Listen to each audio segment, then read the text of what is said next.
Bismillahirrahmanirrahim. Alhamdulillahirabbil alamin. Asyhadu an la ilaha illallah wa asyhadu anna Muhammadar Rasulullah. Allahumma shalli ala sayyidina Muhammad wa ala ali sayyidina Muhammad. Alhamdulillah, bahagia sekali pada malam hari ini kita kembali bisa berjumpa dalam webinar bulanan di akhir bulan Mei. Ini kita membahas penyakit ini sudah mungkin masih terkait metabolik juga, ya. Tetapi walaupun tidak secara langsung ya, ini tentang osteoporosis dan osteoartritis. Osteoporosis dan osteoartritis. Ini adalah penyakit yang banyak suka keliru-keliru.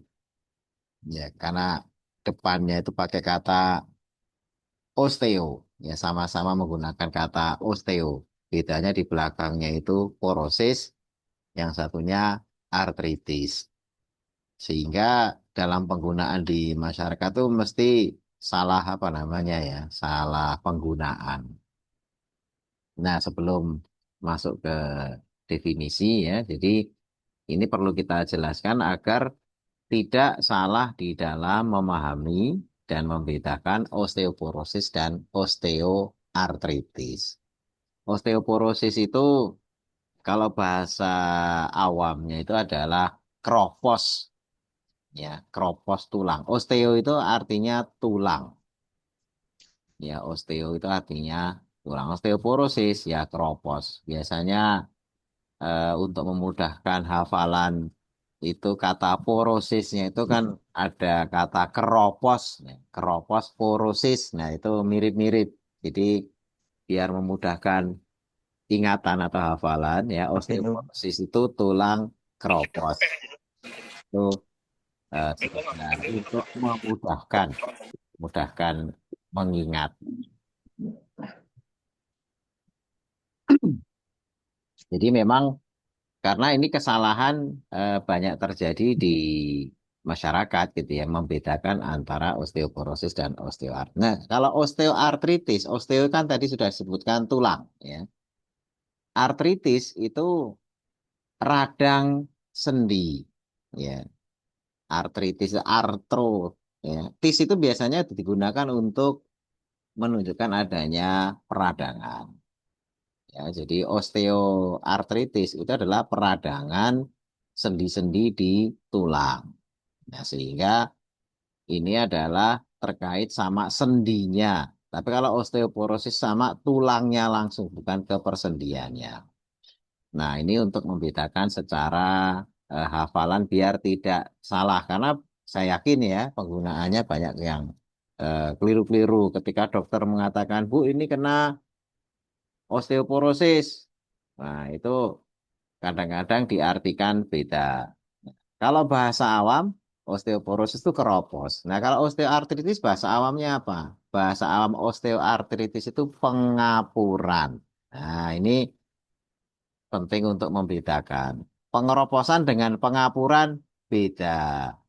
Ya, kadang-kadang ada yang didiagnosa dokter, ibu kena osteoporosis. Oh, berarti pengapuran. Salah. Pengapuran itu justru yang nyeri sendi itu. Ya, radang sendi itulah yang disebut sebagai pengapuran osteoartritis. Nah, ilustrasi di depan ya, yang ini muncul di sebagai ilustrasi itu adalah osteoartritis, nyerangnya sendi. Ya, nyerangnya adalah sendi. Tapi kalau osteoporosis pengeroposan itu nyerangnya ke tulangnya, ya bukan ke persendiannya. Nah, ini tolong dipahami ya, biar nantinya bisa membedakan apa itu kropos dan apa itu pengapuran. Nah, ini kemudian di definisi, kita secara definisi. Nah, ini langsung ini tadi sudah dijelaskan ya, bahwasanya osteoporosis itu adalah pengeroposan tulang. Ya. Densitas atau kepadatan tulangnya itu menurun. Nah, ini di gambar sebelah kanan ya, itu ada gambar tulang yang memang disusun ya oleh serangkaian ya jaringan tulang yang di situ ada trabekulanya. Trabekula itu yang menyusun tulang itu kuat atau tidaknya gitu ya. Nah, makin padat makin bagus, tapi makin apa namanya kalau di tulisan di sini itu spongy bone. Spongy bone kayak spons. Spons itu kan ada rongga-rongganya. Makin sedikit rongganya, makin kuat tulangnya. Tapi makin bolong gitu ya, makin kropos, ya, makin longgar rongga-rongganya, ya itu jadi akhirnya tulangnya tidak padat, ya densitas atau kepadatan tulangnya. Nah, osteoporosis itu tulangnya kropos, densitasnya menurun. Ya, bahan penyusun tulang kalsium. Ya, jadi kalsiumnya itu tidak banyak di tulangnya, makin kropos ya kayak seperti kayu ya, kayu yang bagus yang padat. Tapi kalau sudah mulai disusupi rayap, digerogoti akhirnya banyak apa namanya bolong-bolong, ya kropos juga. Itu tuh nunggu kalau nanti suatu waktu bisa tiba-tiba bangunannya roboh. Gitu ya. Kalau itu tiang ya tiangnya jadi apa namanya ya tiangnya jadi ambruk. Nah itu osteoporosis. Kalau osteoartritis tadi pengapuran ya itu jaringan ikat tulang rawannya mengalami penuaan. Ya, jaringan ikat tulang rawan. Jadi tulang rawan masing-masing di ujung tulang, ya, ini saya zoom agak gede ya. Nah, yang warna putih di ujung tulang, ya, itu ada warna putih, itu ada tulang rawannya, ya, warna putih kebiruan gitu ya kalau di ilustrasinya. Nah, itu ada tulang rawannya. Nah, tulang rawan itu biasanya selalu di ujung. Makanya Bapak Ibu kalau makan tulang itu kan ujungnya mesti empuk. Ya, karena ada tulang rawannya. Nah, itu sambungan antar tulang itu kan pertemuan antara tulang rawan satu dengan tulang rawan yang lainnya. Antara tulang rawan satu dengan tulang rawan lainnya. Nah, itu ketika gesekan tulang rawannya karena dia itu adalah tulang rawan, maka tidak mengalami gesekan yang keras. Di istilahnya tidak, kalau bahasa Jawa itu tidak kelotakan gitu ya. Sudah, kalau benturannya keras sama keras itu kotak-kotak-kotak. Nah, tapi kalau sama benda yang sifatnya lunak, nah itu ada kayak semacam bantalannya. Jadi osteoartritis pengapuran itu adalah di kejadian di mana tulang rawan itu mengalami pengerasan, ya bahkan mulai mengalami penipisan, tergerus sehingga tulang rawannya itu ya lama-lama habis, tinggal tulang kerasnya. Jadi akhirnya pertemuan keras dengan keras itulah yang menyebabkan kadang-kadang kita kalau gerak itu kretek-kretek. Kemudian ruang sendinya menyempit karena ruang sendi itu sebenarnya masih ya namanya ruang ya, itu ada space. Ya, ada space, ada jarak yang biasanya diisi oleh pelumas. Ya, ruang itu diisi oleh pelumas. Tetapi kalau yang namanya pengapuran, sudah tulang rawannya sebagai bantalan itu mengeras, space-nya makin nggak ada jarak gitu ya, dan pelumasnya juga sedikit. Nah, hal-hal nanti yang terkait sama tulang rawan, space dan produksi pelumasan itu nanti saling terkait yang membentuk proses apakah pengapuran itu dipercepat atau diperlambat. Nah, kita harus belajar apa namanya? Apa sih gitu kan yang mempengaruhi tulang rawan itu biar tetap eh, apa namanya? Tetap tidak hancur ya. Bagaimana biar yang namanya pelumas itu produksinya optimal gitu ya. Jadi pergerakan itu jadi mulus. Nah, itu yang harus dipelajari. Ya, bukan masalah kita harus minum apa, bukan. Karena yang kita makan minum itu, misalnya kita bilang, oh tulang rawan itu apa? Oh dari kolagen. Ya berarti kita makan kolagen. Enggak seperti itu. Salah kalau berpikirnya begitu itu. Makanya itu hanya memperkaya para kapitalis yang jualan kolagen. Gitu ya. Karena sebenarnya kolagen itu kan protein. Begitu Bapak Ibu makan kolagen dalam tubuh kita tidak lantas kemudian diproduksi jadi kolagen, tapi kolagennya dipecah jadi asam amino. Semua protein, blok protein itu kalau masuk ke tubuh kita, taruhlah makan kolang-kaling, makan ceker, makan apalah yang kenyal-kenyal gitu ya, gelatin, ya intinya kolagen lah gitu ya. Masuk ke tubuh kita itu tidak jadi kolagen Bapak Ibu semuanya. Masuk ke perut kita itu ya dicerna oleh apa namanya tripsin dan lain sebagainya yang merupakan penghancur protein terus dipecah jadi asam amino, dipreteli jadi asam amino. Nah, asam amino ini bisa jadi kolagen, bisa jadi yang lain-lainnya, jadi bahan baku. Nah, belum tentu jadi kolagen kalau tidak ada demand. Ya, nah ini berpikirnya adalah berpikir demand, permintaan. Kropos itu bukan demand, ya. Orang kadang-kadang kropos tapi tidak membentuk demand, maka kroposnya walaupun kita makan kolagen, kolagennya nggak akan dipakai. Makanya demand dan kejadian di mana terjadi pengeroposan itu tidak selalu terkait. Nah, maka kunci bagaimana semua itu bisa diperbaiki adalah meng-create demand atau membuat permintaan agar zat-zat yang diperlukan itu tubuh mau meminta. Ya, mau meminta tolong dong bikinin kolagen. Nah, itu bahasa tubuh kita.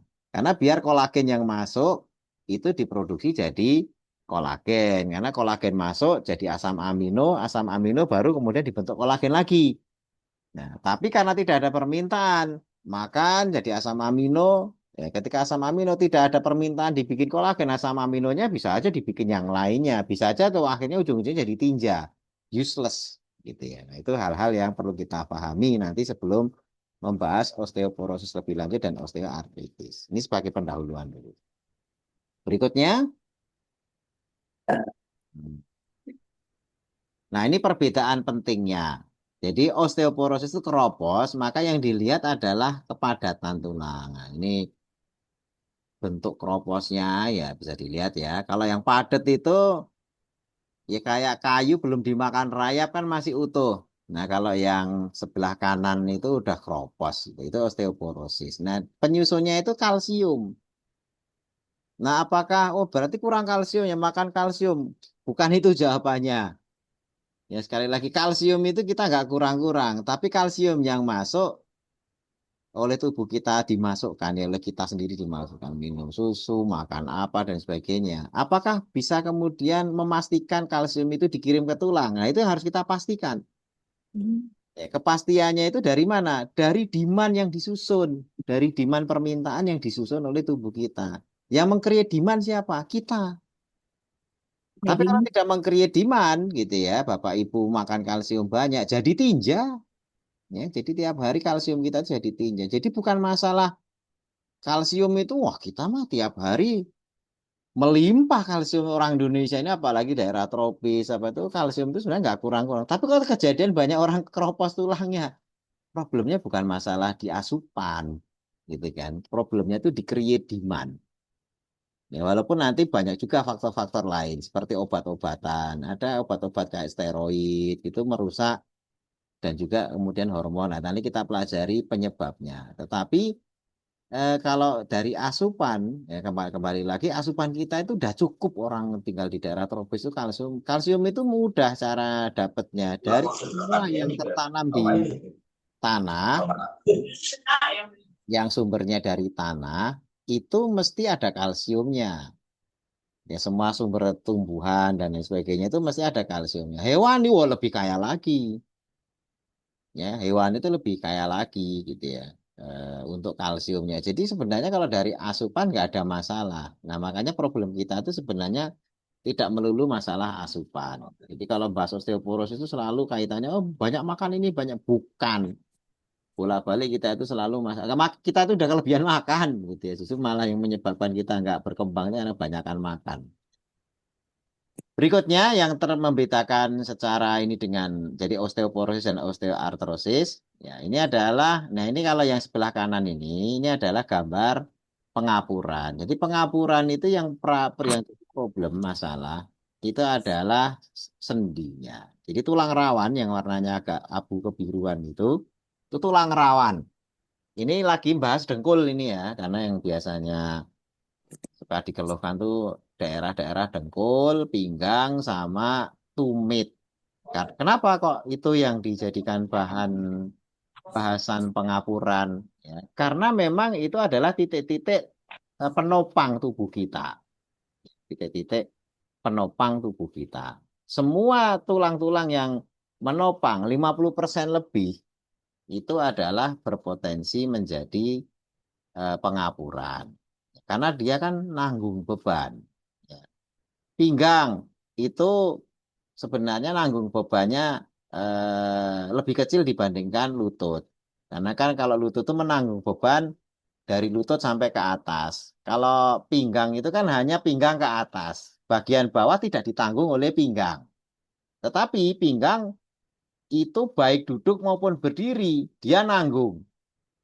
Ya, jadi secara durasi pinggang itu menanggung berat tubuh kita itu lebih lama. Kan kalau Bapak Ibu selama tidak berbaring ya, itu mesti pinggang nanggung berat badan setengahnya lebih. Kalau Bapak Ibu itu berat badannya taruhlah misalnya 80, itu bisa 50 kilo itu ditanggung oleh pinggang. Baik ketika duduk maupun ketika berdiri. Maka pinggang itu ya mohon maaf bukan paling sial ya, tetapi paling banyak nanggung beban. Ketika duduk dia nanggung, ketika berdiri dia nanggung. Dia bebas beban itu kalau baring. Ya, jadi itu pinggang itu baru apa namanya istilahnya lega alhamdulillah gitu kan 50 kilo saya bebas itu kalau kita baring. Tapi kalau duduk seperti sekarang mungkin ada sebagian ya seperti saya juga duduk ini ya pinggang nanggung, berdiri pinggang nanggung. Ya, walaupun misalnya tadi saya katakan berat badan 70 atau 80 itu ya sekitar 40-an sampai 50-an kilo pinggang itu nanggung. Nah, kalau lutut lebih berat lagi ya karena paha itu juga ditanggung oleh lutut.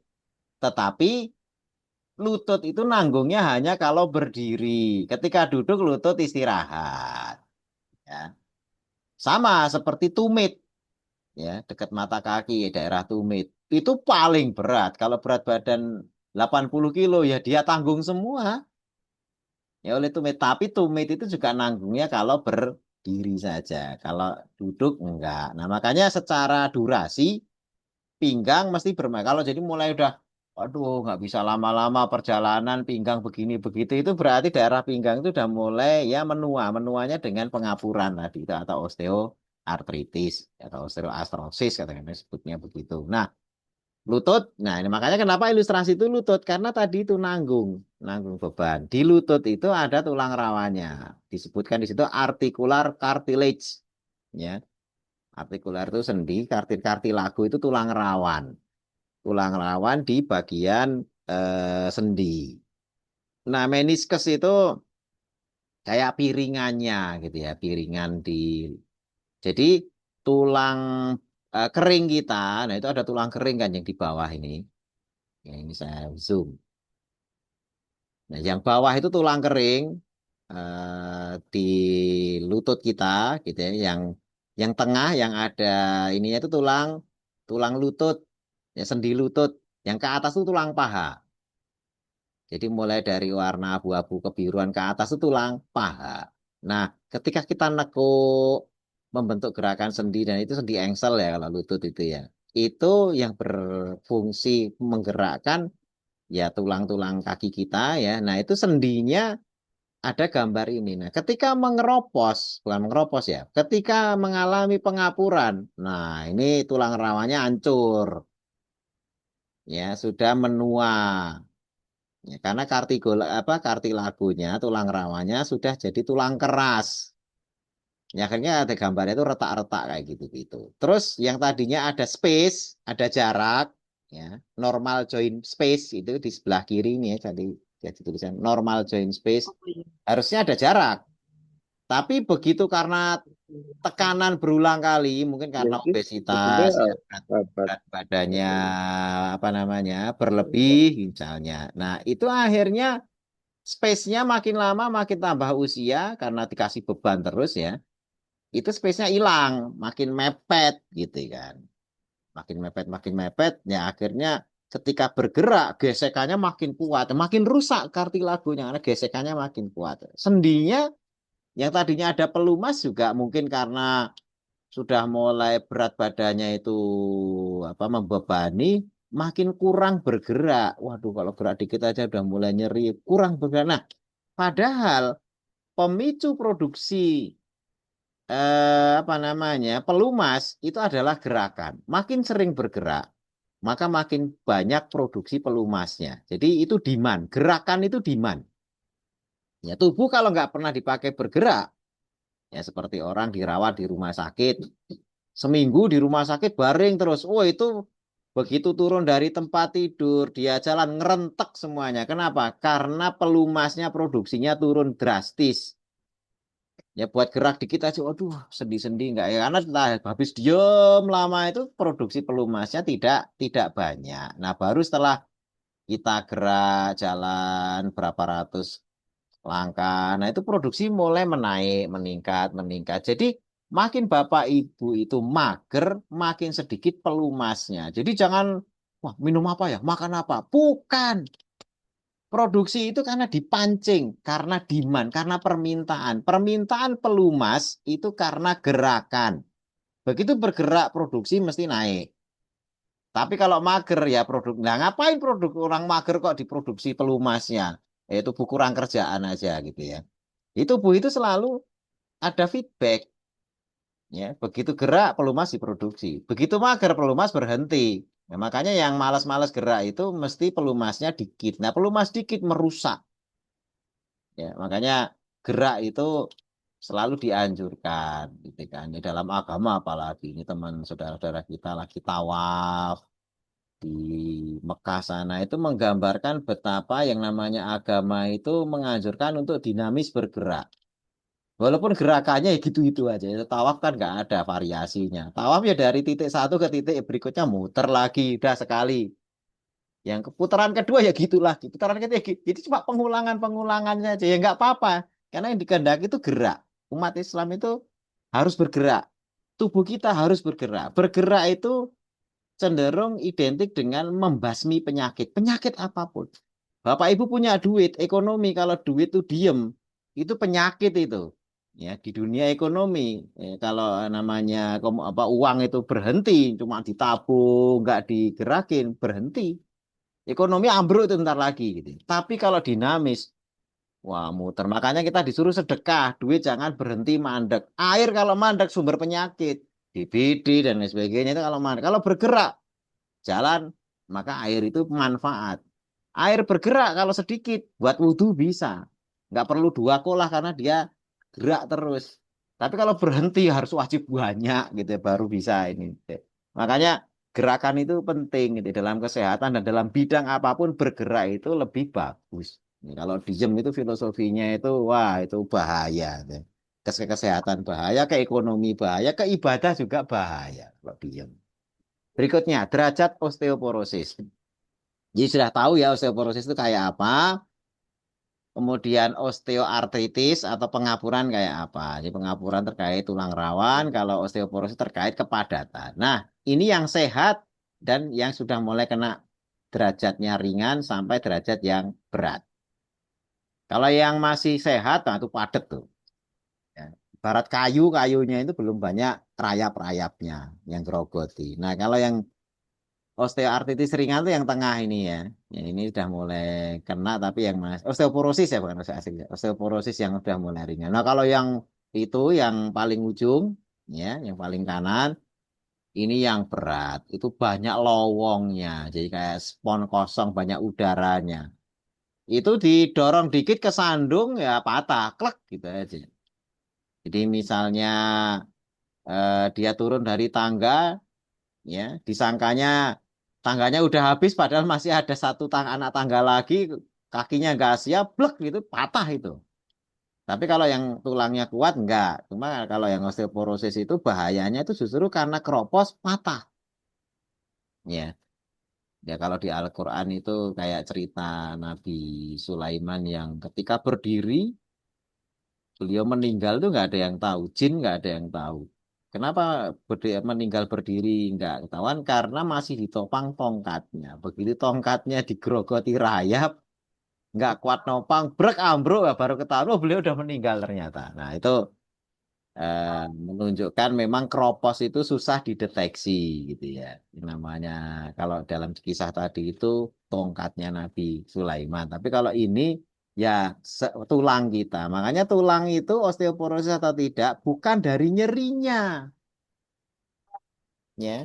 Tapi dari foto ronsen. Oh, kalau yang padat tulangnya itu warna tulangnya putih. Tapi kalau di foto ronsen kok tulangnya warnanya kehitaman, itu berarti banyak udaranya. Ya kayak sudah yang paling kanan ini banyak udara. Ini tulang kok nggak ya nggak ada putih-putihnya di foto ronsen. Nah itu berarti sudah banyak udaranya. Itu berarti keropos. Nah itu bisa diukur densitasnya berapa, kepadatannya berapa. Ini derajat osteoporosis. Jadi yang sehat, yang sudah mulai ringan kena dan sampai yang severe, severe itu yang paling parah. Berikutnya ini derajat osteoartritis ini jadi cover di depan tadi ya saya jelaskan. Jadi ada 4 derajat. Ini ada 4 derajat. Nanti yang sudah mulai didiagnosa osteo. Rata-rata di usia mulai 40 tahun, ini sekarang makin memudah karena pola hidup itu orang sekarang tuh berantakan gitu ya. Nah, itu orang yang jaga semua, jadi hampir semua kena. Hanya masalahnya apakah derajat 1 atau 2. Derajat 1, 2 itu kayak fardu inilah, kayak fardu ainnya gitu. Kalau 3, 4 tuh hanya orang tertentu yang memang memang apa nama tidak jaga kesehatan itu mesti kena yang 3, 4 gitu ya. Nah, kalau yang 1, 2 itu hampir semuanya kena. Tapi itu ya masih ringan derajat 1, derajat 2 itu masih masih tidak terlalu banyak keluhan. Nyerinya juga bukan nyeri yang mengganggu dan sebagainya, bukan. Ya, jadi apa nama derajat 1 karena menua itu pasti. Ya, hormon penuaan sudah kita bahas ya. Hormon penuaan itu insulin. Jadi ketika penuaan semuanya akan mengalami osteoartritis atau pengapuran. Hanya masalahnya ada yang sampai usia 80, 90, kenanya cuma derajat 1, derajat 2. Jadi akhirnya saya masih lihat tuh orang usia 70 tahun maraton itu masih kuat. Maraton tuh 40 kiloan loh, itu 42 kilo lah paling enggak. Lari kuat. Enggak ngetok-ngetok sendinya, enggak apa namanya, boyoknya apa, enggak kuat itu. Malah dia kalau enggak olahraga ngerasa banyak keluhan gitu ya. Itu berarti ya paling kena derajat 1. Ya. Ya kenapa dia kok bisa ya karena tiap hari dia olahraga, pelumasnya produksi terus, kekuatannya terlatih. Ya, jadi untuk tulang kuat tuh dia dilatih kekuatannya, bukan kuat dengan sendirinya, bukan. Ya, sehingga tulang rawanya pun juga awet muda karena ya selalu aktif digunakan, selalu. Jadi demand itu karena penggunaan. Demand itu karena penggunaan ditambah lifestyle yang benar. Ya, artinya kalau mager itu malah justru punya potensi penuaannya lebih cepat. Itu saja nanti dengan pola makan dan sebagainya yang kita jelaskan lebih lengkap ya.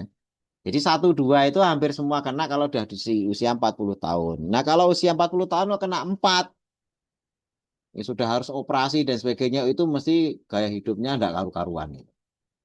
Jadi kalau yang 3, 4 ini rata-rata pertolongannya hanya dengan operasi.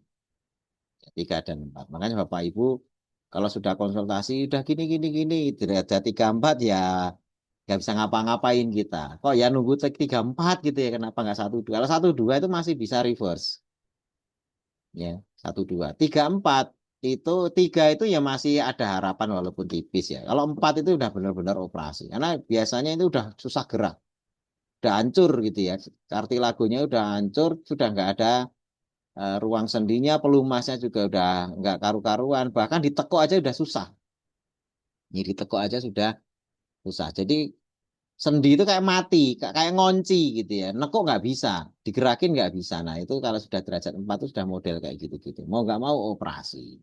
Nah makanya kita belajar ini jangan sampai kena yang 3, 4. 1, 2 oke lah itu apa namanya alami lah gitu ya satu dua. Tetapi lebih alami lah kalau kita bisa melawan gitu ya dengan lifestyle yang benar itu cukup satu saja. Satu itu ya kayak masih anak-anak muda.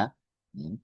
Itu karena kalau dia terhindar sama sekali ya ya bisa juga tetapi umur tuh mesti akan kejar-kejaran ya kan dan juga problem manusia dan sebagainya yang menyebabkan nanti mau nggak mau dan memang harus mengalami penyebab dan faktor resiko. Jadi setelah paham osteoporosis dan osteoartritis ini penyebab dan resikonya. Osteoporosis itu bisa karena kekurangan kalsium dan vitamin D. Ya, artinya ini daerah-daerah Ethiopia kelaparan, oke lah kita bicara kayak gitu-gitu. Tapi oleh Indonesia ini kan nggak kayak gitu. Artinya yang nomor satu ini kalau segi asupan bisa jadi kita enggak. Kalsium dan vitamin D itu kita cukup asupannya. Tapi apakah diserap oleh tubuh? Nah ini tanda tanya. Ya, jadi kekurangan ini bisa kekurangan absolut dalam artian memang nggak ngasup sama sekali, ya nggak punya duit ya karena faktor kelaparan hebat, paceklik dan sebagainya sehingga benar-benar KEP. KEP itu kejadian kekurangan energi dan protein. Jadi memang benar-benar nggak, jadi akhirnya anaknya itu kurus kering tinggal tulang gitu ya. Nah, cuma kan kita enggak. Karena yang terkena osteoporosis ini gitu ya, malah rata-rata orang-orang kaya. Oh, duitnya banyak makan usah dibilangin kurang kalsium dan vitamin D itu kan jadi malah ngamuk. Orang saya makanannya mahal-mahal gitu kan. Jadi sebenarnya kekurangannya bukan masalah kekurangan karena nggak ngasup. Ngasup tapi manfaat apa tidak gitu kan. Nah, itu nomor satu kekurangan bisa absolut bisa relatif. Yang kedua masalah hormon. Jadi tulang kalsium itu cukup masuknya gitu ya, asupannya. Tapi gara-gara estrogennya itu nggak ada. Biasanya ini orang-orang menopause atau gangguan produksi estrogen atau terjadi masalah tiroid. Nah, itu metabolisme kalsiumnya berjalan tidak normal. Karena dalam penyerapan kalsium itu estrogen dan tiroid itu banyak mempengaruhi. Makanya begitu estrogen itu sudah menurun pada wanita menopause dan lain sebagainya, itu langsung penyerapan kalsiumnya turun. Ya, jadi bukan masalah asupan sekali lagi ya. Ya, makanya kenapa wanita yang sudah menopause kok gampang kena pengeroposan atau osteoporosis karena sudah tidak lagi cukup estrogen di tubuhnya yang membantu penyerapan kalsium, vitamin D dan lain sebagainya. Ini masalah hormonal. Tiroid biasanya ini mereka yang mengalami masalah hipertiroid, jadi kayak gangguan ini, gangguan hormonal. Ya. Nomor tiga, menopause itu terkait sama estrogen. Obat steroid itu adalah obat yang dimasukkan, mungkin maksudnya adalah untuk pengobatan penyakit-penyakit tertentu. Contoh misalnya, ada yang kena sindrom nefrotik, yang ginjal bocor itu. Mau nggak mau, karena ini adalah autoimun, di mana imunnya itu terlalu berlebih, akhirnya oleh dokter dikasihnya penekan imunnya. Steroid itu penekan imun, jadi imunitasnya ditekan. Tapi sekaligus steroid itu mengganggu metabolisme kalsium. Makanya anak-anak kok masih kecil dikasih ya steroid kayak dexamethasone, prednison. Kalau rutin, ya, dan biasanya itu rutin itu biasanya dikasihkan ke kalau anak-anak ya, itu kebanyakan penderita asma. Jadi bapak ibu yang punya anak, yang punya asma, terus sering kambuh, terus sering minum obat asma dari dokter, entah rasikan, entah apa, itu biasanya steroid itu selalu ditambahkan. Kalau itu sering-sering, ya jangan menyalahkan kalau tiba-tiba anaknya nggak apa tingginya itu ya kalah sama kakaknya, gitu, ya, tulangnya keropos, jadi pertumbuhannya terhambat. Ya, itu karena obat steroid. Ya. Jadi tidak bukan masalah penyalahgunaan bukan karena memang dia sedang terapi karena steroid itu kan untuk terapi sebenarnya.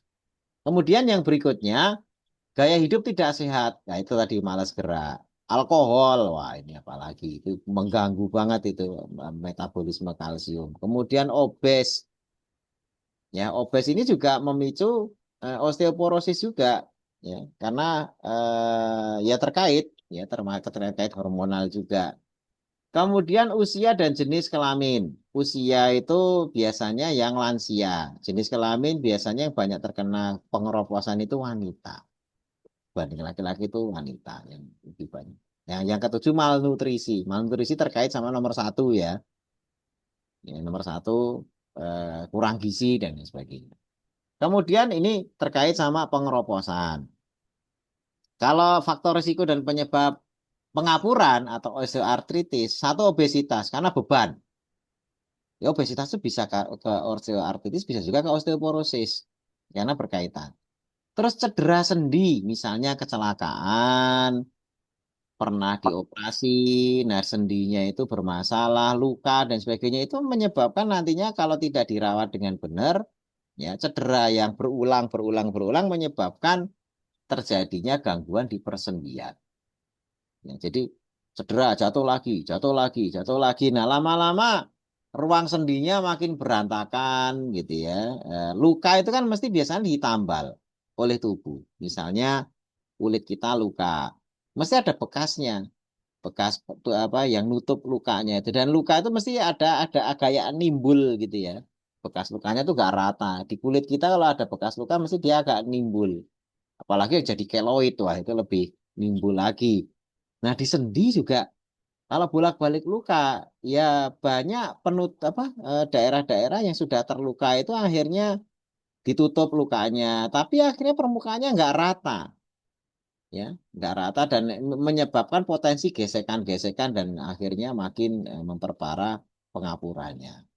Pernah operasi sendi sama, ini sebenarnya cedera sendi, operasi sendi itu sama karena itu membuat luka. Kemudian usia, ya, karena ini proses penuaan terkait sama jaringan tulang rawan yang sudah menua, ya, sehingga rata-rata di 40 tahun ke atas. Beban kerja dan tekanan pada sendi. Nah, tekanan tadi obesitas itu menekan. Beban kerja itu misalnya ya kuli panggul, ya kerjanya ngangkat-ngangkat tiap hari. Nah, itu juga berat badannya sendiri juga beban. Kalau obes kan berat badannya sendiri. Tapi ada orang yang berat badannya nggak masalah, ideal, keker, tapi tiap hari ngangkatin karung beras ya setengah kuintal, ngusung-ngusung dan sebagainya. Nah, itu beban karena menekan pada sendi. Yang keenam menopause. Ini menopause itu makanya wanita kalau sudah menopause itu kehilangan estrogen itu efeknya kemana-mana. Keropos bisa, pengapuran juga bisa. Nah, ini harus ditangani secara benar gitu ya. Berikutnya, pencegahan. Pencegahan ini penting ya, biar nantinya biar tidak kena itu gimana. Yang satu, asupan. Ya, kalsium, vitamin D itu bisa dari sumber hewani atau dari nabati. Hewani itu seperti yogurt, gitu ya, susu, kemudian makan daging itu kalsiumnya tinggi juga. Juga ikan, ya. Ikan-ikan yang banyak mengandung cangkang apa hewan laut ya seafood yang ada cangkangnya itu kalsiumnya tinggi. Karena cangkang itu kan mengandung kalsium. Contoh udang. Ya, kecuali kalau udang gede cangkangnya dibuang itu kalsiumnya udah berkurang. Tapi kalau mau apa namanya makan sama cangkangnya seperti makan rebon. Wah, rebon itu kalsium tok itu. Ya, karena cangkang udang itu disusun oleh kalsium. Jadi itu tulang kan binatang yang tulangnya di luar udang itu. Oh, Tapi kalau makan apa namanya udang tapi dikupas cangkangnya dibuang hanya daging dalamnya ya nggak dapat ya ada kalsiumnya tetap tapi nggak banyak. Makanya kalau mau makan hewani yang kalsiumnya tinggi apa dok? Satu udang atau rebon. Ya, rebon itu kan kecil-kecil gitu kan ya udah itu kalsium semua. Yang kedua teri. Ya, teri itu kan mana ada orang makan teri durinya nggak dimakan. Ya kalau makan bandeng durinya nggak dimakan. Durinya kan itu tulang. Tulang itu kan kalsium. Duri ikan itu isinya oke. kalsium. Tapi kan orang makan ikan durinya mesti dibuang. Nah, hanya makan ikan yang durinya nggak dibuang itu ya makan teri tadi itu. Makanya yang kalsiumnya tinggi apa? Ya ikan teri. Ya, karena kita makan teri dengan durinya. Gitu. Durinya itu banyak kalsiumnya karena makan tulang. Ya, tulang ikan. Ya. Nah, terus kalau udang tadi rebon tadi itu kaya gitu sumber-sumber ini. Nah kalau nabati hampir semua nabati nggak usah ini mesti ada kalsiumnya. karena dari tanah, kapur di ini gitu ya. Nah, tapi sekali lagi itu sekedar asupan, nanti masalah yang penting lagi itu adalah membangun demand. Nah, demand itu bisa diaktifkan dengan aktivitas olahraga optimal. Kropos itu karena tadi tubuh tidak dilatih untuk membuat strength ya, membuat kekuatan. Nah, karena kepadatan itu selalu terkait dengan kekuatan. Ya, kekuatan kalau dibangun demand-nya, tubuh akan menyusun. Jadi misalnya kita jarang gerak, ya. Akhirnya ketika kita makan kalsium, ya karena nggak pernah olahraga, tubuh akan ngukur. Oh, dikasih kalsium gini aja lah, dikit aja. Kenapa? Orang nggak pernah gerak, gitu ya, nggak pernah dipakai, gitu ya. Nah, akhirnya tingkat kepadatan tulangnya ya segitu-segitu aja, karena dengan kepadatan yang segitu aja udah cukup.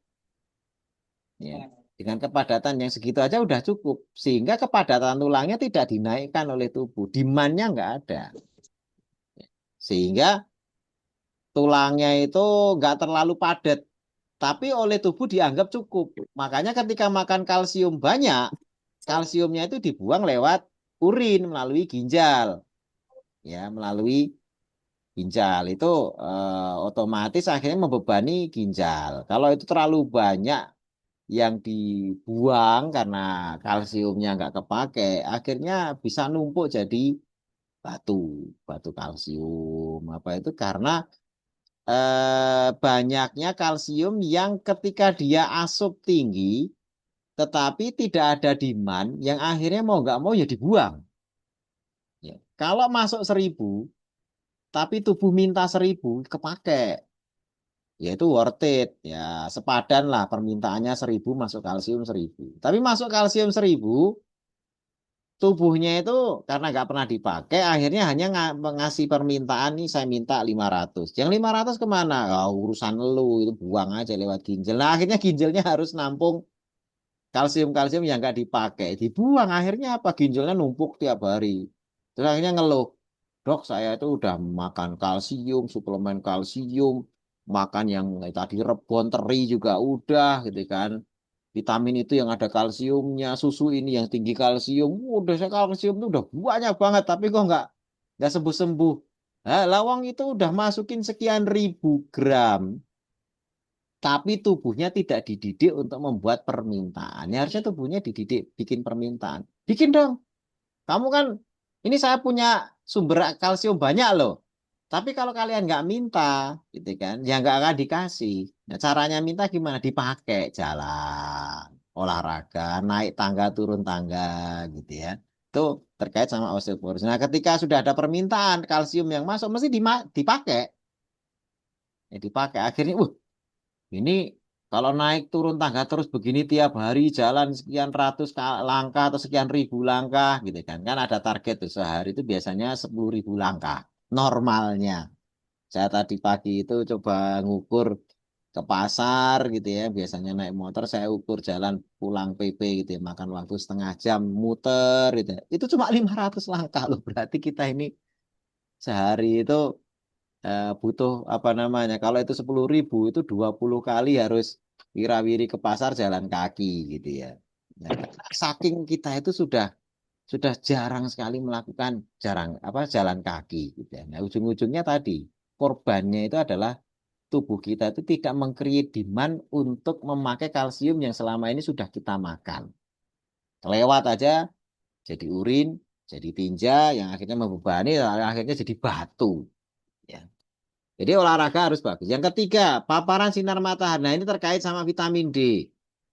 Vitamin D itu sebenarnya kalau dulu zaman SD itu kan pernah diajari. Yang kita makan bukan vitamin D, tapi provitamin D. Pro itu istilahnya pra. Pra itu sebelum. Ya, pra itu apa atau pre vitamin D itu sebelum menjadi vitamin D. Jadi masih bahan baku. Nah, bahan baku itu entah itu minyak zaitun kah, margarin kah, biasanya memang yang larut minyak. Makanya vitamin D itu selalu di bahan-bahan yang mengandung lemak atau minyak. Kan vitamin yang larut minyak itu kan vitamin A, vitamin D, vitamin E, dan vitamin K. A, D, E, K, adek gitu ya. Itu larut dalam minyak atau lemak. Makanya bahan-bahan yang mengandung lemak apa itu mesti mengandung itu vitamin D. Ya, karena larut dia itu sebenarnya bahan bakunya. Nah, ketika masuk itu perlu diaktifkan oleh sinar matahari agar dari provitamin D itu bisa menjadi vitamin D. Problemnya adalah jangankan kok keluar rumah berjemur, gerak aja males ya di kamar jam 7 saatnya di kamar. Atau kalau yang sibuk kerja apa namanya keluar rumah gitu ya tapi ya tidak kena sinar matahari gitu ya masuk ke bis masuk ke ini malah takut kena sinar matahari nanti jadi gosong gitu ya itu orang-orang sekarang ini akhirnya paparan sinar mataharinya nggak dapat baik pagi maupun sore itu sebenarnya yang diperlukan itu adalah sinar ultravioletnya itu untuk merubah provitamin D atau previtamin D itu jadi vitamin D gitu ya. Paparan sinar matahari penting ya karena langsung terpapar itu selain tadi vitamin D itu mengaktifkan jam sirkadian kita, irama sirkadian kita. Oh, ini siang. Siang itu bukan karena lihat jam. Siang itu karena ada paparan sinar matahari. Karena bagi orang yang tinggal di apartemen 24 jam itu tertidur misalnya bangun-bangun jam 7. Kalau nggak lihat luar, hanya di kamar terus ini 7 pagi apa 7 sore nggak tahu. Itu orang kota, ciri khas orang kota begitu itu. Ya, jarang kena sinar matahari. Nah, ini penting. Kemudian hindari alkohol, ini bad habit ya. Sama koreksi BMI. Koreksi BMI.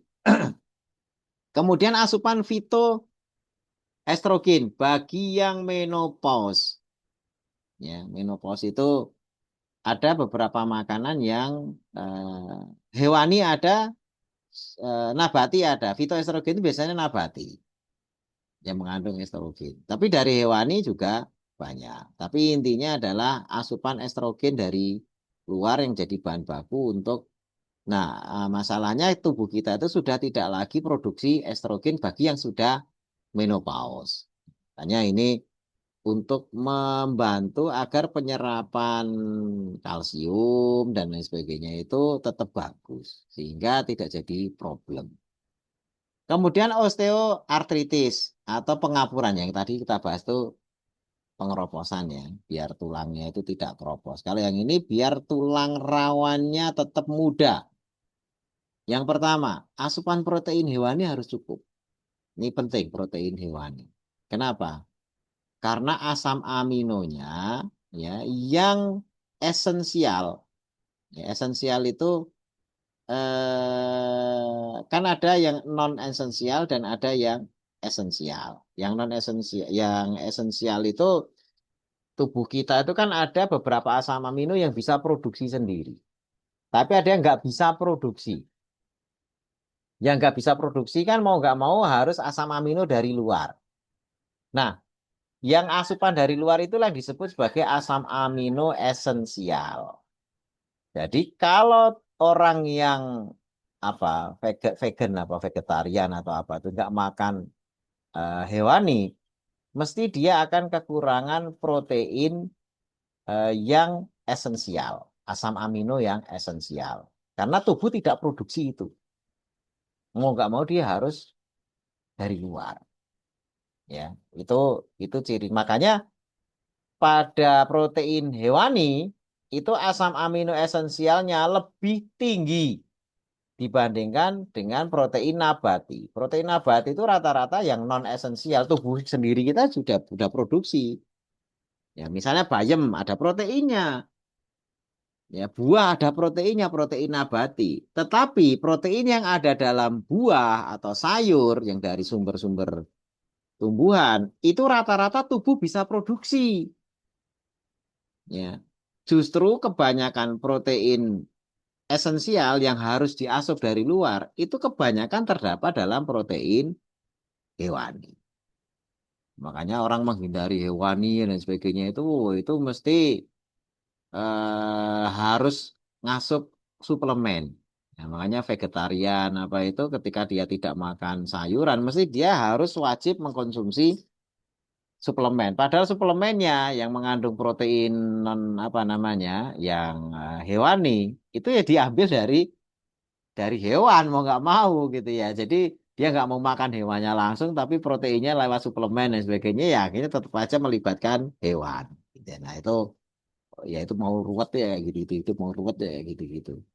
Ya, kalau kita yang doyan ini hewani ya udah protein wah ini memang diperintah Allah untuk dimanfaatkan gitu ya. Kemudian yang kedua sama nih, aktivitas olahraga dan puasa. Nah, ini kenapa? Puasa ini akan menghemat insulin. Sebenarnya kenapa tadi juga apa namanya hewani? Hewani itu selain mengandung asam amino esensial, yang lebih banyak, hewani itu tidak memacu produksi insulin berlebih. Ya, insulin itu terkait sama nomor 4, gaya hidup hemat insulin. Orang makin sedikit memproduksi hormon insulin, ya, maka makin awet muda. Sedikit produksi itu karena memang tidak dibutuhkan banyak. Bukan sedikit yang sudah diabetes tipe 1, bukan ya. Di diabetes tipe 1 itu dia nggak produksi malahan sebagiannya gitu ya, nggak produksi. Nah, tetapi kalau tidak makan karbohidrat juga sebenarnya oke-oke saja. Makanya gaya hidup hemat insulin yang di nomor 4 itu adalah gaya hidup yang hemat karbohidrat. Tidak banyak makan karbohidrat. Itu insulin akan rendah. Ya, kalau insulin sudah rendah, ya tubuh kita itu akan memuda. Karena insulin itu adalah hormon aging, hormon penuaan. Ya, kenapa? Begitu hemat insulin, maka growth hormon itu akan naik. Ya, growth hormon itu hormon pertumbuhan. Loh, tapi kan kita udah tua, kan nggak enggak, hormon growth hormon itu sampai tua, sampai nenek-nenek, sampai kakek-kakek tetap produksi. Dialah yang nantinya akan mengaktifkan ya produksi kolagen, ya produksi ya macam-macam produksi itu dari growth hormon. Masalahnya adalah kalau insulinnya tinggi, growth hormon juga rendah. Ya, ini kalau diingat-ingat ya. Kalau insulinnya tinggi, growth hormonnya rendah. Ya, kurang tidur, growth hormon rendah. Kurang tidur itu growth hormon. Makanya anak-anak itu kadang-kadang suka ada tidur siang. Nah, itu penting karena itu akan apa namanya ya, memacu pertumbuhan mereka juga tidur dan sebagainya. Itu tidur cukup. Ya, kita yang sudah tua pun juga membutuhkan tidur cukup. Begitu kurang tidur, growth hormon turun. Ya, makanya ada yang sifatnya anti growth. Anti growth itu anti pertumbuhan. Ya ini apa? Karbohidrat itu anti growth karena dia menghambat growth hormon, ya, menghambat produksi hormon pertumbuhan.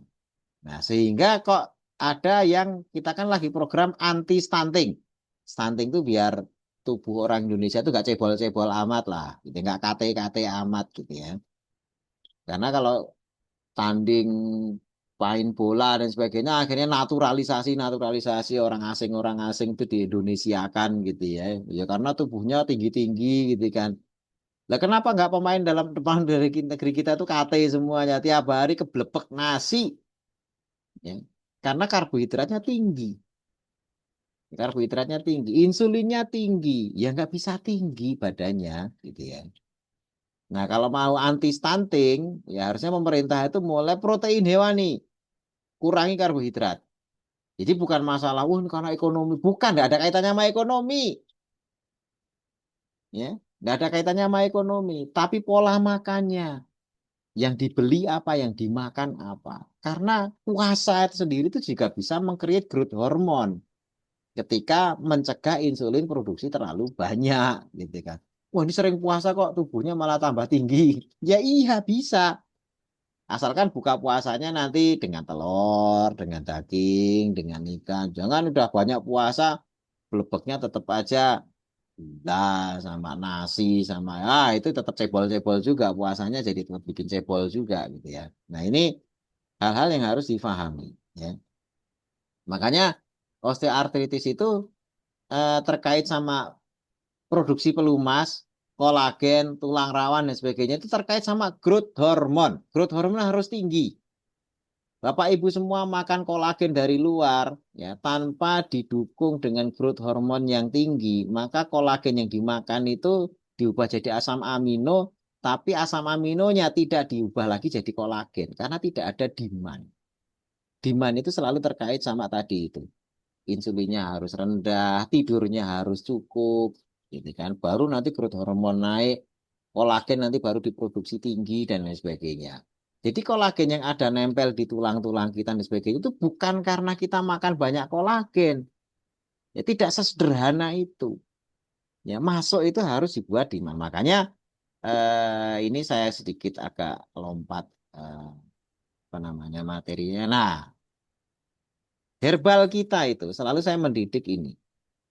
Kalau makan herbal itu harus diingat bahwasanya herbal kita itu terdiri dari makro dan mikronutrisi. Fungsinya bisa sebagai antioksidan, sebagai multivitamin, probiotik, dan lain sebagainya. Ya, di mikronutrisinya itu. Kandungannya bisa kalium, kalsium, dan lain sebagainya. Makanya intinya herbal itu. Tapi nantinya ketika sudah masuk herbalnya, baik berupa nutrisi atau yang lain-lainnya tadi itu fungsinya, itu nanti tubuh kita itu terbagi menjadi dua, demand dan no demand. Ya, demand itu permintaan. Tubuh minta enggak? Nah, untuk meng-create demand, nah ini yang paling penting. Itu harus lifestyle-nya dijaga. Lifestyle yang selama ini kita ajarkan di 5 pilar. Moving-nya gimana? Geraknya gimana? Olahraganya gimana? Relaxing-nya gimana? Feeding, makannya gimana? Sleeping-nya gimana? Fasting-nya gimana?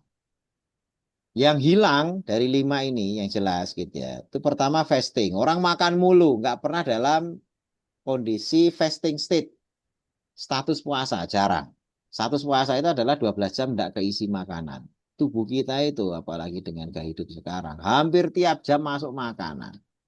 Tidur pun, ya tidur kita kan cuma sebentar. Paling ada yang, wah saya tidur 4 jam aja cukup ya. Berarti nggak makan cuma 4 jam. Begitu melek mesti makan.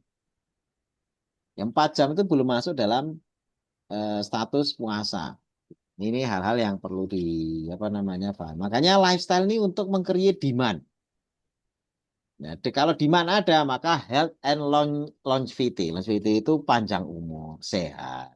Kan? Walaupun kalau masalah umur kita nggak pernah tahu, tapi setidaknya sehat. Ya, karena kalau kita itu dikasih panjang umur, tapi tidak siap panjang umur, yang sering saya bilang, gitu, umurnya sampai 90 tahun, tapi umur 50 sudah stroke. 40 tahun sisanya itu dijalani dengan kondisi yang memprihatinkan jadi beban orang. Wah, itu siksaan psikologis dan psikis itu. Ya. Malah mungkin sebelum 90 dia udah, waduh, kenapa nggak saya mati aja ya. Itu akhirnya jadi begitu, padahal itu nggak boleh. Makanya kita itu ya kesehatan penting gitu kan. Jangan ngalami hal-hal yang itu dari demand-nya itu harus dibangun. Demand sehatnya itu harus dibangun dengan moving, relaxing, feeding, sleeping dan pasti. Tapi kalau nggak ada demand ya jadinya waste. Waste itu jadi sampah, jadi tinja, jadi urin atau useless. Cuma disimpan oleh tubuh dalam bentuk lemak. Semua bentuk nutrisi cara nyimpennya itu dalam bentuk lemak. Banyak kan protein. Protein nggak bisa disimpan dalam bentuk protein. Mesti dirubah dulu ke lemak. Gula, kita nggak bisa nyimpan gula Bapak Ibu. Dirubah dulu jadi gaji. Jadi gaji itu adalah hasil akhir. Kelebihan protein ya ujung-ujungnya gaji. Kelebihan lemak ya jadi gaji. Kelebihan karbohidrat ya jadi gaji. Jadi akhirnya useless, hanya nambah berat badan.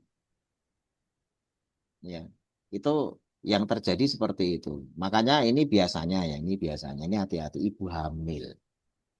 Ibu hamil kan, perhatikan ya nutrisinya. Wah iya bilangnya. Jadi dokter itu bilang perhatikan nutrisinya. Yang didengar oleh ibu hamil itu makan yang banyak, nggak usah pakai pantangan. Itu yang dipahami. Akhirnya apa? Wah makan udah enggak karu-karuan.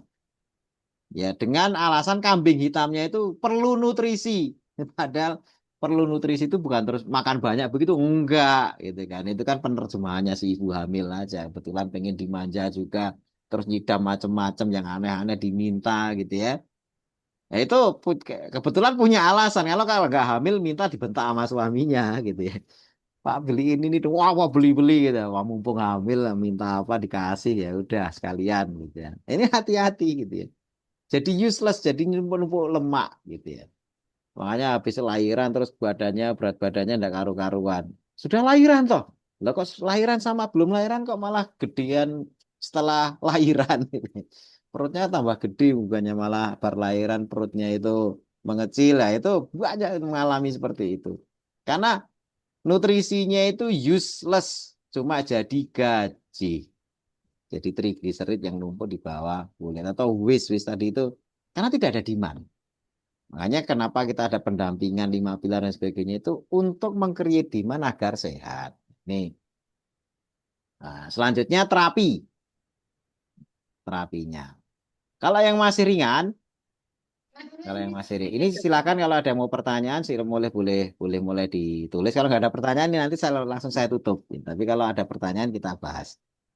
Di terapinya yang ringan ya tadi protein, asupan kalsium, vitamin gitu ya, dan lain sebagainya sudah kita itu dan perubahan lifestyle 5 pilar itu yang masih ringan. Artinya kalau yang masih pengeroposan ya, ini osteoporosis yang pengeroposan masih ringan tuh lifestyle udah ini. Tapi kalau yang berat dan ada penyulit ya, selain yang tadi di atas, selain terapi alam herbal dan lifestyle, ditambah pengobatan medis. Karena osteoporosis itu juga memicu nyeri. Nyerinya seringkali hebat. Kalau yang sudah, yang severe itu yang sudah parah banget. Terus yang sudah mulai oblak kakinya, udah patah dan sebagainya, mau nggak mau ya operasi. Bahkan ada yang prostetik. Prostetik itu pakai tulang palsu. Ya, karena udah keropos bener, diperbaiki udah susah. Ya karena antara telur dan ayamnya itu sudah kehilangan mana yang perlu duluan gitu ya. Contohnya misalnya gini, ini udah keropos banget. Padahal tadi ini sudah tingkat parah ya, sudah terlanjur parah, sudah severe gitu ya. Nah itu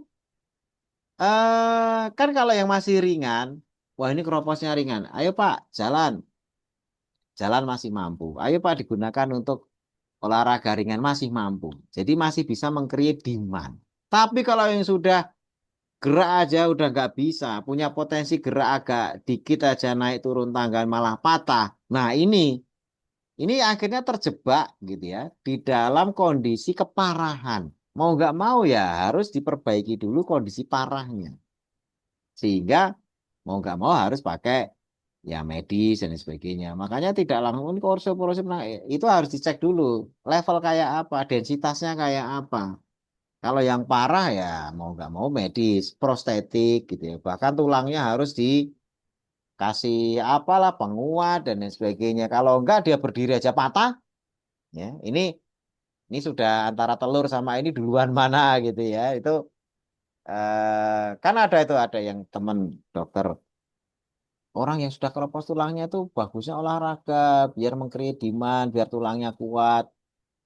Itu malah ya itu nasihat itu nggak salah seperti tadi saya nasihatnya itu juga nggak salah tapi dilihat kondisinya derajat berapa gitu ya orang sudah bergerak dikit aja patah kok malah disuruh naik turun tangga buat gerak jalan 1-2 meter aja udah susah naik turun tangga ini orang ngasih nasihat nggak karu-karuan nah itu ada yang protes kayak gitu itu oh ya enggak itu sebenarnya nasihatnya bener. Ya, hanya masalahnya itu buat yang ringan. Kalau yang berat ada penyulit, ya mestinya beda. Kan? Ya, kalau kita orang medis ya harusnya paham. Omongan tadi itu untuk tujuan yang mana. Ya, yang parah dan sebagainya mestinya beda. Nah, kemudian untuk yang osteoartritis juga begitu.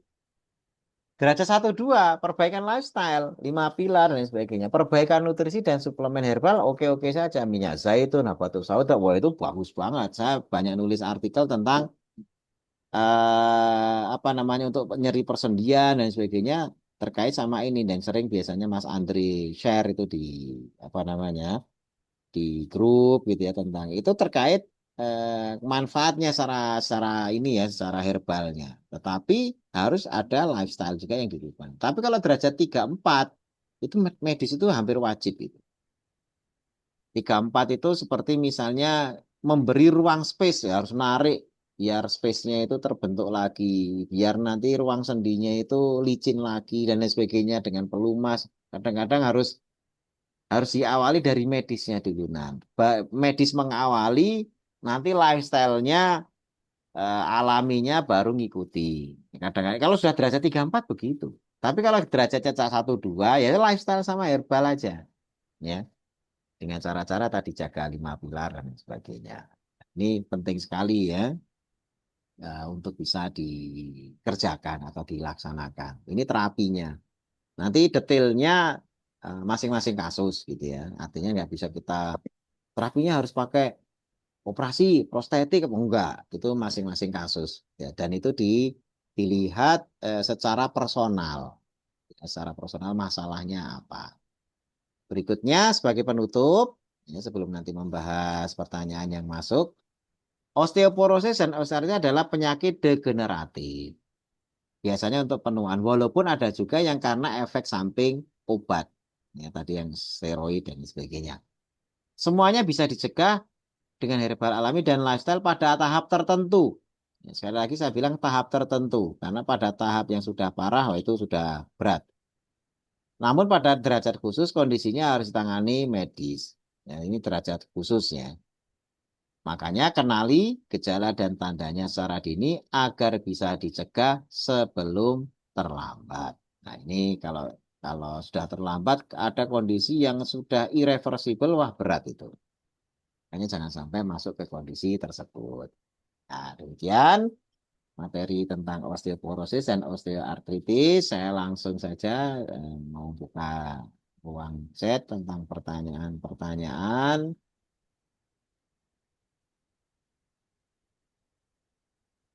Ya, ini tentang keluhan ringannya seperti apa ya? Keluhan. Nah, ini keluhan apa nih? Maksud saya yang osteoartrosis apa osteoporosis ini kan kita bahas dua hal ya. Ini coba nanti diperjelas.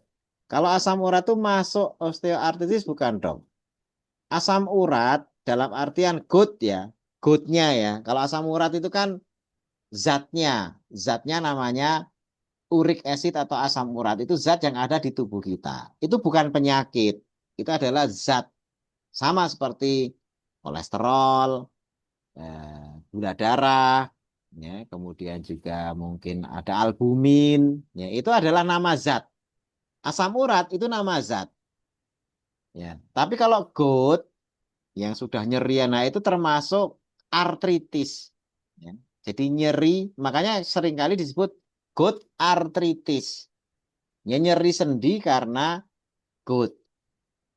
Gitu kan, nyeri sendi karena jadi nyeri sendi itu hanya istilahnya untuk menyebut keluhan, diagnosa berdasarkan keluhannya.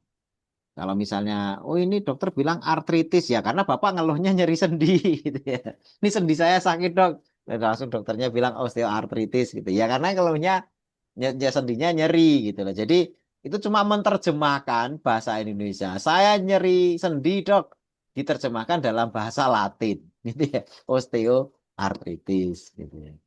Atau nanti saya pusing dong tulis sefalgia. Ya, itu kan cuma menerjemahkan. Tapi dia tidak membahas diagnosa kausa. Diagnosa kausa itu diagnosa yang menulis sebabnya. Nyeri sendi kan sebabnya macam-macam.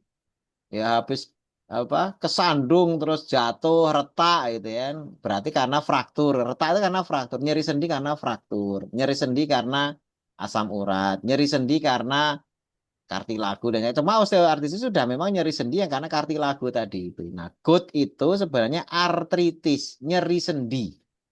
Tetapi disebabkan karena gout gitu ya. Gout. Bukan asam urat, kalau asam urat itu nama zatnya. Berikutnya,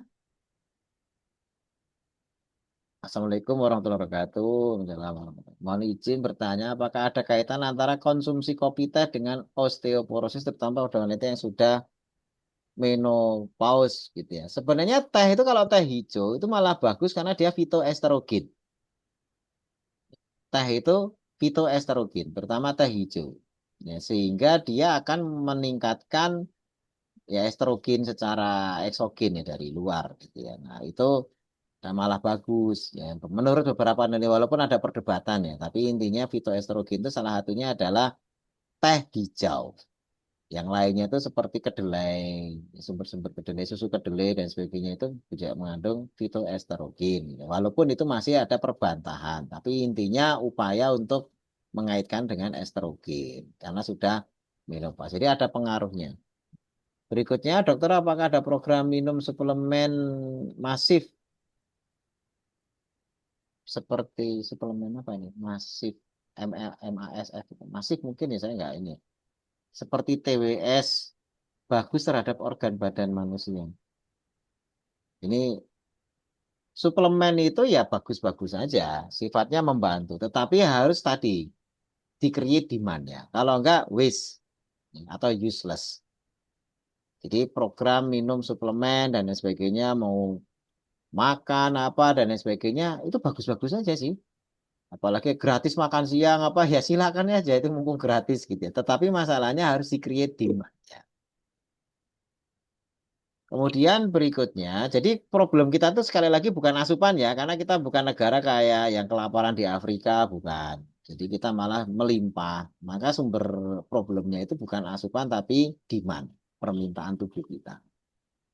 Assalamualaikum warahmatullahi wabarakatuh, dokter. Izin bertanya, minum air putih malam terakhir baiknya jam, kalau minum air putih terserah, silakan jam berapapun oke-oke saja. Asalkan jangan sampai nanti berlebihan yang mengganggu tidur. Ya, sebenarnya tidak secara langsung sih, tapi kalau kebanyakan minum mesti pipisnya akan lebih banyak dan ganggu tidur. Apakah hanya karena asupan minumnya banyak? Enggak juga. Walaupun kita membatasi minuman, tapi stresnya tinggi, pipisnya juga akan banyak. Jadi produksi urin itu terkait dua. Ya asupannya ada, kemudian yang kedua itu ada stres atau sympathetic activation gitu ya. Jadi aktivasi saraf simpatis. Orang yang banyak stres, walaupun saat tidur udah menjaga minum secukupnya, itu tetap pipisnya banyak. Jadi produksinya itu terkait sama stresnya. Apalagi sudah stres banyak minum, wah itu beser. Ya, jadi banyak pipisnya masih berulang kali. Kemudian olahraga lari half marathon, ya separuh maraton maksudnya, di atas 50, baiknya sampai usia berapa? Usia berapapun sebenarnya oke-oke saja. Ya, ada memang yang menyebutkan ketika usia tambah, itu olahraga seperti lari dan sebagainya punya potensi menggerus protein yang ada di dalam otot. Sehingga takutnya terjadi sarkopenia. Ya, sarkopenia itu ototnya itu digerus proteinnya karena yaitu prosesnya itu karena dipakai berlebihan. Tetapi tentu saja ini terkait sama keseimbangan asupan dan penggunaan.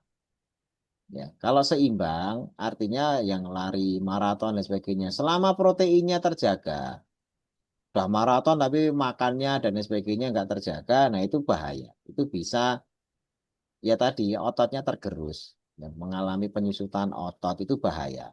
Tetapi kalau proteinnya bagus, apalagi setelah itu dipakai gitu ya, itu malah meng-create demand, olahraganya itu meng-create demand. Tapi demand yang sudah tinggi permintaannya ya harus dicukupi dengan asupan yang cukup juga. Ini meng-create demand olahraga lari-lari terus gitu ya. Berarti kan permintaan naik, terus tiba-tiba barang kosong. Nah, itu masalah. Ya, kayak Habat sekarang kan juga permintaan tinggi nih di mana-mana. Bapak Ibu mungkin yang pesan kubratin apa itu banyak yang waduh habis ada yang ini. Ya karena permintaan tinggi sedang proses produksi. Kita meng-create demand, demandnya ada, permintaan tinggi, tiba-tiba produksi kosong itu masalah. Ya sama tubuh kita juga gitu. Larinya oke, olahraganya tinggi, tahu-tahu makan proteinnya dikit. Wah ya udah, mesti cadangannya akan digerus habis-habisan itu. Tahu-tahu mengkerut aja jadi sarkopenia. Gitu ya. Itu bahaya.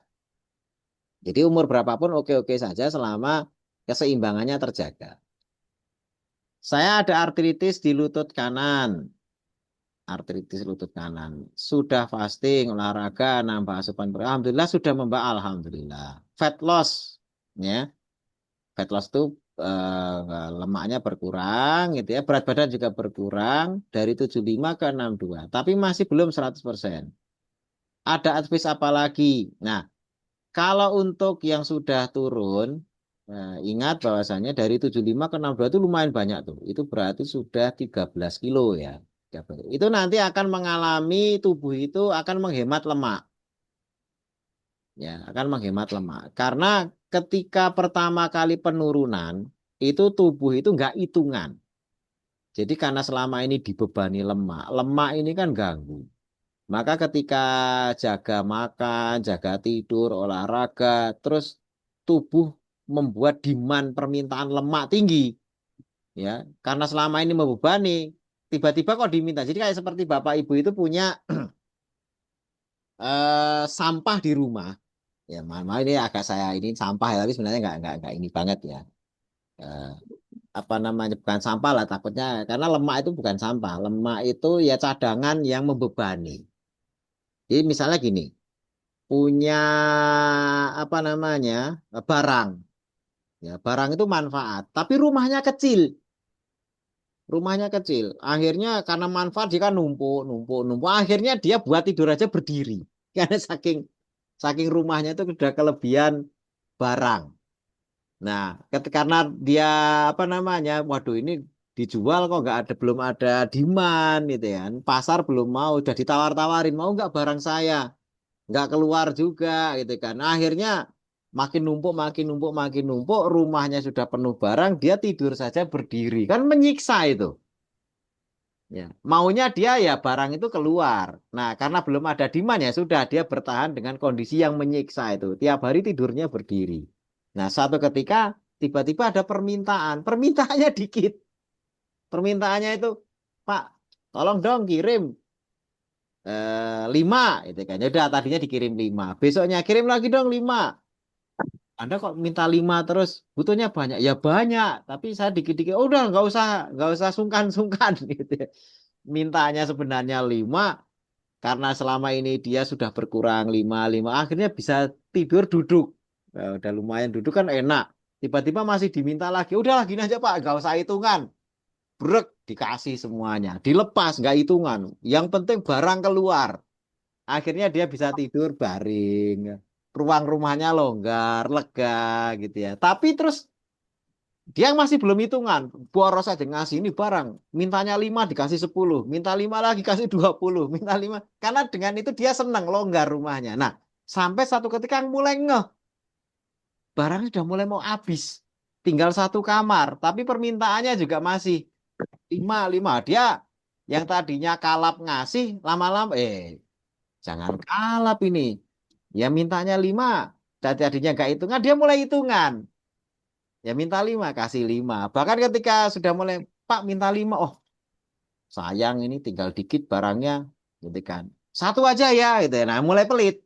Nah tubuh kita juga begitu. Yang gemuk-gemuk, yang gendut-gendut itu.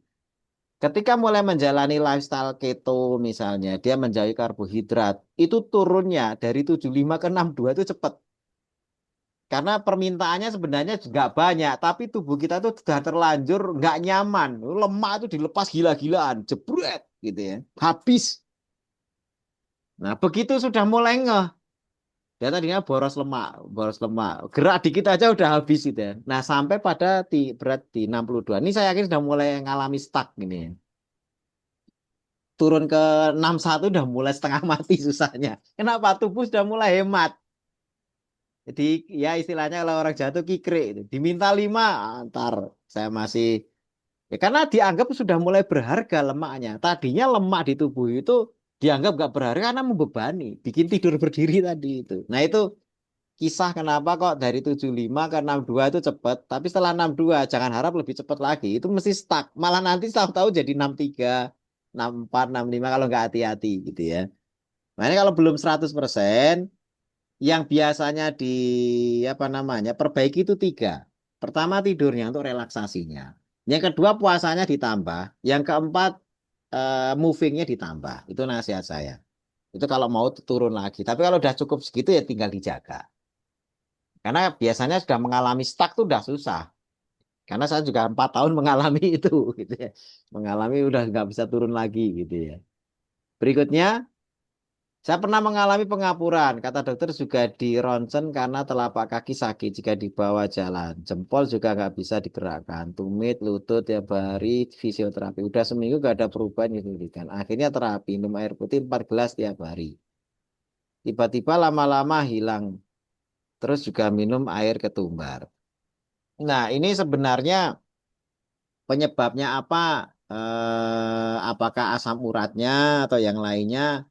Belum jelas ya. Artinya kalau di sini disebutkan artrosis gitu ya. eh, Kan pengapuran ya, artritis ya.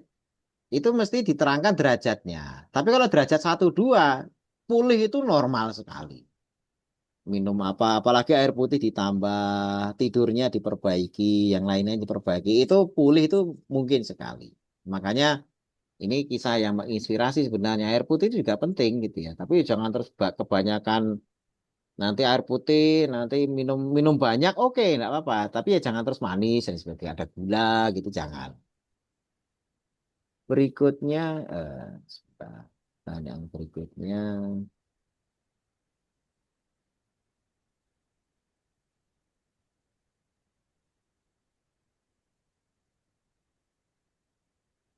bagaimana penanganan kadar albumin sangat tinggi? Apakah makan protein hewani harus dibatasi? Nah, ini apa namanya albumin tinggi ini kan sebenarnya albumin itu kan ada batas, jadi dia diproduksi oleh liver ya. Kondisi albumin tinggi ya itu mesti ada terkait sama penyakit. Kurang pun juga karena penyakit gitu kan.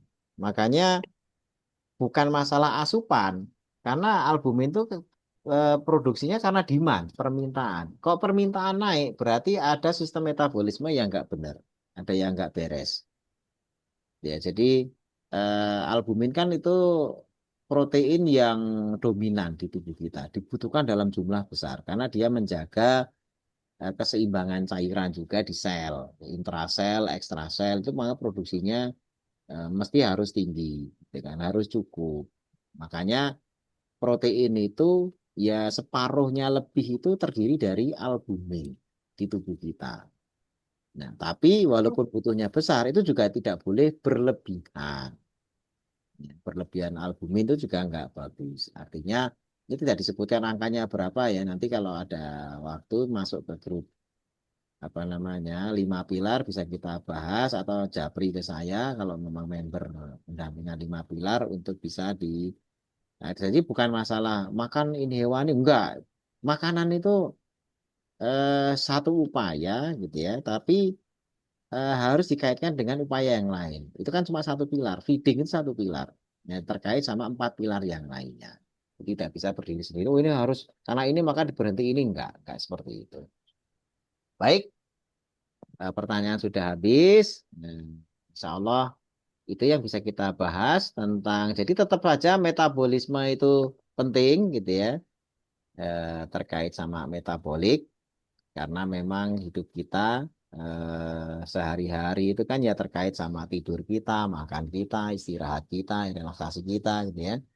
Ada puasanya juga, ada geraknya juga. Ya, kita tidak terlepas dari 5 hal itu dalam kehidupan sehari-hari. Makanya manfaatkan waktu 5 hal tadi itu untuk benar-benar mengkreat kesehatan ya agar tubuh kita itu kalau tiba-tiba dikasih umur panjang gitu ya, ya kalau umurnya nggak panjang ya selesai lah udah.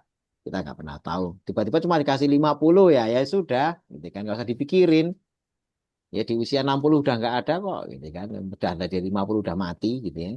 55 aja. Jadi nggak usah dipikirin sisanya, karena udah nggak ada. Tapi kalau tiba-tiba yang dikasih umur 90 tahun, nah itu loh yang kita tidak pernah tahu umurnya. Makanya bersiap untuk yang terburuk. Jadi umur panjang itu jadi, loh, umur panjang itu buruk. Kalau dari kesehatan, tubuh kita itu tidak akan makin membaik. Mesti kualitasnya menurun. Ya kan? Tapi kalau dari segi amalan, panjang umur, amalnya banyak, itu top. Gitu ya. Karena amalnya, di topnya bukan masalah panjang umurnya, tapi karena amalnya lebih banyak. Tetapi jangan sampai dinodai amal banyak dengan banyak keluhan. Ya Allah juga nggak suka orang dengar ngeluh-ngeluh itu nggak suka. Gitu ya. Karena seperti mengeluhkan Allah, ya, disakitkan Allah. Nah, makanya kalau sehat kan lebih lebih nyaman, ya lebih mudah bersyukur gitu ya. Insya Allah itu yang bisa saya sampaikan untuk malam hari ini terkait osteoporosis dan osteoartrosis.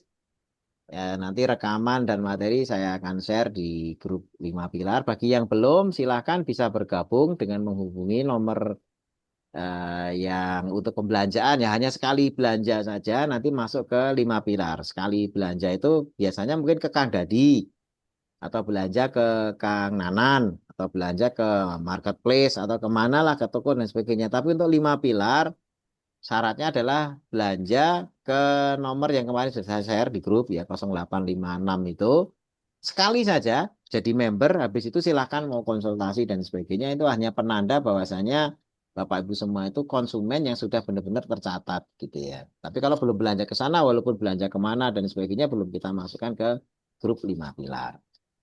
Dan video-video rekaman ini hanya kita bagi di grup 5 pilar. Nah, untuk tadi kemarin sudah saya janjikan juga kita akan membuka kelas online maupun offline.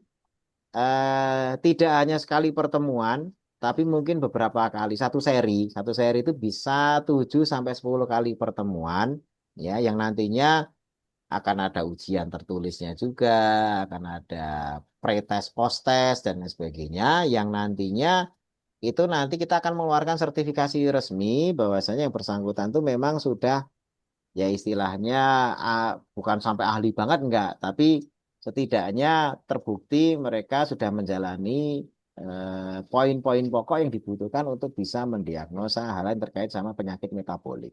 Itu, itu kita akan bikin pelatihan-pelatihan baik offline maupun online. Ya, nantikan saja nanti di pengumumannya di grup. Demikian, mudah-mudahan bermanfaat. Saya akhiri pada pertemuan pada malam hari ini. Saya ucapkan jazakumullah khairan kasiron atas atensinya kepada semua yang ikut. Kita tutup dengan doa kafaraah majelis. Subhanakallahumma bihamdika asyhadu alla ilaha illa anta astaghfiruka wa atubu ilaik. Assalamualaikum warahmatullahi wabarakatuh.